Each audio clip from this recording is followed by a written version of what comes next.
U.S. President Joe Biden will not be attending the 28th United Nations Climate Change Conference, or COP28. But U.S. diplomats will be there, interested in getting access to the critical mineral exports necessary to transition to green energy.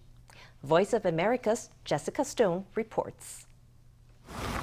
When you drive a Tesla, the world's largest producer of electric vehicles, you're riding on a battery powered by critical minerals. Lithium from Chile, cobalt from the Democratic Republic of Congo, and nickel from Indonesia. Currently, China dominates the market for the extraction and refining of these critical green energy battery components. But in November, Indonesian President Joko Widodo told business leaders that Jakarta wants to become an alternative partner of choice.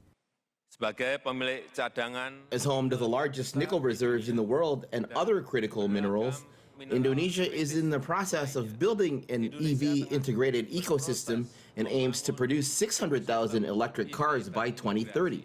Bakri Group CEO Anandia Novian Bakri wants to take advantage of that pledge. He's pivoting his family's traditional Indonesian energy mining company into a renewable mining company that can also exploit the growing demand for a non-Chinese critical mineral supply chain. If you want to focus not only to the east, to the west, there is not only market, but also enthusiasm, capital, and technology. So that's a good thing. Indonesian mines are already partnering with Chinese refineries to process their minerals. Bakri says Jakarta needs support from Washington to compete. In November, Widodo met with U.S. President Joe Biden to negotiate a critical minerals trade agreement that makes Indonesia eligible for U.S. subsidies under the Inflation Reduction Act.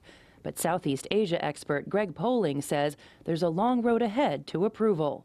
Members of both parties on the Hill have been clear that any future agreement with Indonesia or other major mineral suppliers has to involve a lot of progress on labor and environmental standards, and may have to involve some kind of separation of the supply chain to make sure that Chinese companies working in those countries can't find backdoors to sell and qualify for IRA subsidies.